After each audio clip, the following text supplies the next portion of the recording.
dans la forme des DDR. Parce que dans les rébellions armées, les leaders là, les soi-disant chefs et qui se signalent chefs, parfois, ils ne peuvent pas contrôler la violence. Les agressions, les vols, les razzias, mënuñu ko contrôler. Parce que day nekk une horde de personnes yoo xam ne dañuy yor armes yi, yor munitions yi, ba pare nekk des éléments isolés. Et que ñooñu dafa am yoo xam ne bu dee defuñu ko ba mu mat. ñoom dañuy mujj di buruxndalu ci système bi te boobaa ça revient à la même chose. Case de départ la ñuy delloo si parce que population Casamance li leen sëkkatal c'est la violence. Ak le fait de les déposséder de leurs biens. moo leen sonaloon mënatuñ fa nekk. parce que boo béyee gars yi ñëw jël li nga béy boo yoree jur ñu jël ko boo yoree xaaj ñu jël ko même boo yoree jigéen finalement dañu daan jël. donc finalement population yi mënatuñ fa toog. te loolu dafa nekk phase boo xam ne ce sont les dégâts collatéraux de la rébellion. maintenant li ñuy lijjanti lépp man li ma leen ciy conseil ak li may laaj li may exiger. mooy le désarmement est sine qua non avant tout investissement. Pourquoi le désarmement est sine qua non? Tant qu'il n'y a pas de désarmement, mënut a am la paix en Casamance et pour les populations casamançaises. Loolu pourquoi? Parce que si tu amènes de l'argent là-bas, tu les fais revenir, ñu yar ay mala am xaalis wala di bay di lekk. Des gens armés et isolés vont venir les attaquer et les déposséder. Ce qu'on appelle des bandes armées. Li ma Samba Boy quoi comme ni ñu ko tuddee. Même si c'est dans le plan sur le plan protocolaire, sur le plan officiels et autres, ils ont laissé tomber tout ce qui est. Mais ces bandes armées, tant qu'ils possèdent ces gens-là malveillants, tant que nous détenir des armes, il y a problème. Et il y aura problème, non, ils vont déposséder les gens, ils vont faire des bandes et attaquer les gens. Ils volent à main armée les donnent. Et le vol à main armée d'une manière endémique, on sera obligé de remettre les forces là-bas. Et là-bas, c'est plus compliqué parce qu'ils ne seront pas dans les cantonnements. Ils vont garder les armes quelque part dans les rizières, ils vont garder les armes quelque part. Et après la nuit, ils sortent, ils font des attaques à main armée, ils dépossèdent les populations et après ça continue. Dans un pays où il y a la présence d'une rébellion armée, il faut éviter ce qu'on appelle la prolifération des armes de petit calibre. Xam nga bu dee conflit armé au sens étymologique du terme, le délinquant il va pas utiliser des RPG ou des lance-roquettes, non. Le criminel, le délinquant bi nga xam ne moom ay bandes armées la moom il a besoin de kalachnikov et de pistolets. Et que c'est des armes dont la létalité est incontestable. Donc il faut que dans tout ce qu'il règle, il faut que le désarmement soit officiel et que les gens aient la possibilité de tout fouiller, de tout régler et qu'ils déposent les armes et qu'ils collaborent pour dire éventuellement les détenteurs d'armes, les caches et autres et la provenance des armes. D'où les armes venaient. Les armes ont été acquises de par tel pays ou de tel endroit et de telle manière. léegi état bi jël ay mesures foofu ba nga xam ne arme dootu fa jaar dootu fa jóg trafic bi du am. Parce que quand il y a conflit dans le monde il y a trafic d'armes. Les trafiquants d'armes viennent dans ces. Foofu la ñuy profité. waaye Kalachnikov ñu ngi koy jaay 600 000 francs. Et puis avec l'éclatement du bloc de l'Est, il y a des millions de Kalachnikov dans le monde qui sont en stock dans les trafics d'armes. Et que si vous voyez les pays qui sont en rébellion, en RDC, vous voyez les Kalachnikov et d'autres armes qui ont été déclassées dans les États modernes. Au lieu de les détruire, on ne les détruit pas. Les trafiquants d'armes les achètent et les remettent dans le circuit illicite, c'est-à-dire armée des rébellions, armée des criminels et autres. Donc nous, on a besoin de tout ça. Et puis là, c'est le mécanisme le plus prompt et le plus logique dans ce qu'on appelle l'approche de résolution des conflits. Le DDR est obligatoire, le désarmement, la démobilisation et la réintégration éventuellement de ces gens. Le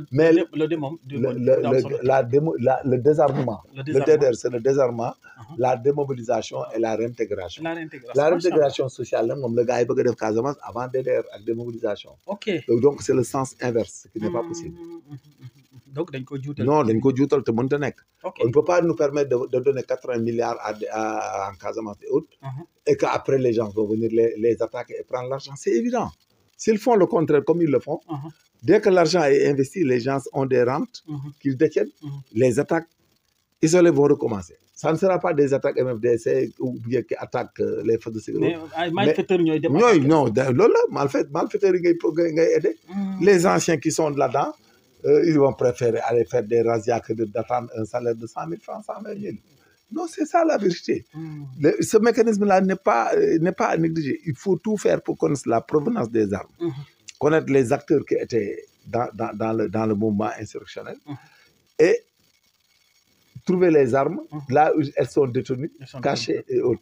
Et aller aller à des fouilles énormes, à des renseignements qui permettent de connaître tous ceux qui détiennent des armes. Ok. Et tous ceux qui étaient dans le système même et qui ne sont pas des Sénégalais. Il y en a qui n'étaient pas des Sénégalais. Donc MFDC. Non, am na si ñoo xam ne ñu ngi duggoon ci événement Casamance dans la nature là di ci profito. Même di braquer non ils n'étaient pas de MFDC. am na ñoo xam ne dañoo wut seen i fetal dem dans la zone luñ def. oui di profito di. waaw luñ def ñu jiñ ko MFDC maintenant pour éradiquer tout ça il faut avoir de bonnes listes, faire du renseignement criminel de haut niveau. Pour que les gens dénoncent tous ceux qui détiennent éventuellement des armes, tous ceux qui sont incrustés dans ce système pour agresser la Casamance et les Casamançais, et de faire de sorte que les gens ne vont pas déposséder les populations des acquis quoi, et des lettres de l'État et de l'État. Voilà, parce que sinon, c'est un facteur criminogène. Le fait de mettre de l'argent en Casamance sans désarmer, ni démobiliser, et connaître les gens et faire des investigations dures, c'est presque les victimiser. Tu les exposes. Ok. Parce que quand tu as 150 000 gouttes de sang, tu peux il ne faut jamais qu'on aille à cela sans pour autant qu'il y ait de DDR. Okay. Surtout le premier D, le désarmement, il faut que ça réussisse. C'est obligatoire. Oui, c'est obligatoire. On ne peut pas faire ça sans désarmement et démobilisation. Des acteurs d'un mouvement insurrectionnel, d'un mouvement de comme ça, avec quelques leaderships pour les mettre dans l'abri alors que c'est des milliers de personnes. Il faut connaître tout le monde et voir leur inquiétude et leurs projets. Et que ces personnes-là, il faut les utiliser encore en amont pour que nous puissions aussi où les armes venaient, ceux qui les détiennent, ceux qui en participent et qui font le renseignement même. Il y en a beaucoup parmi eux qui doivent être dans le renseignement. Ok. Ah oui, oui, ils doivent être recrutés dans le renseignement et qui sont dans des zones et qui cherchent le renseignement. Il faut insécuriser les gens malveillants qui torpillent la paix en Casamance. Ok, il y a des gens qui sont... Non, c'est clair, dans les rébellions, pareil, il y aura de la délinquance. Mais l'objectif, il est là. Non, pour s'enrichir, ils veulent gagner de l'argent et partir. C'est-à-dire, ils gagnent de l'argent, tu investis des milliards là-bas, mais tu as 3 millions 4. Et finalement, tu t'enrichis et ça sera une pratique continuelle. Mais nous, en tant qu'État, nous respectons le principe et on met en avance la proactivité. La proactivité. Voilà, il faut qu'on respecte le principe. Voilà, il faut désarmer, c'est sine qua non, et démobiliser les gens et les réintégrer. Sinon, on met de l'argent, ça arrivera à zéro, ça va revenir dans la violence. Même si ce n'est pas une violence armée d'une manière organisée, ça sera des violences sporadiques qui ont un objectif, d'attaquer les populations. Il cultive, il vend son arachide, il a de 300 000, 400 000, 500 000 la nuit. Vous dites qu'ici, au village de Kadiabon, il y a beaucoup qui ont vendu leur arachide. On leur a payé une dizaine de millions. Tu les repères là, tu viens les exproprier. C'est ça la vérité. La sécurité en Casamance, ce n'est pas un jeu d'enfant. C'est une technique, c'est un dispositif, un long processus avec suivi. Mais aller là-bas et leur donner de l'argent ou faire autre chose, mais ils vont être en dépossédés. Tu vas voir sous peu là, les bandes armées vont aller là-bas et recommencer le job. Il faut désarmer, il faut rapidement prendre en réintégration certains membres de MFDC qui étaient dans les systèmes, qui vous disaient le système de renseignement et que tu en recrutes et qui font le veille, qui aident l'armée et la gendarmerie à faire le veille sur le plan, sur le terrain. De sorte qu'il n'y aura plus de possibilités. Les gens qui circulent, il faut les connaître. Les nouveaux résidents, les gens qui flottent dans la région, vers Oussouye, vers Djirak, vers Enampor, vers ceci, cela. Il faut tout regarder. Avec les préfets autres, les chefs de village autres, il faut identifier toutes les personnes présentes dans la zone. Toutes les personnes, surtout les hommes, à l'âge de combattre là, il faut identifier tout le monde. Il faut connaître tout le monde, demander à tout le monde de s'identifier. Il faut aller même à une nouvelle identification des populations dans la zone de conflit. Ceux qui n'avaient pas de pièces d'identité, leur refaire des pièces, connaître tout le monde dans le village, demander tout et contrôler tout le monde qui n'ont pas de papier. Les étrangers, il faut leur demander ce qu'ils font là-bas et leur demander de quitter la région. La région, ils quittent la région. Oui, tout à fait. Qu'est-ce que vous faites ici? Vous quittez la région. S'il fait une activité, vous le fichez et vous le surveillez. Il faut qu'on les surveille. D'après. Ah oui, c'est comme ce qu'on fait en Russie, dans tous les pays. Les nouveaux résidents, les passagers là, ils sont surveillés.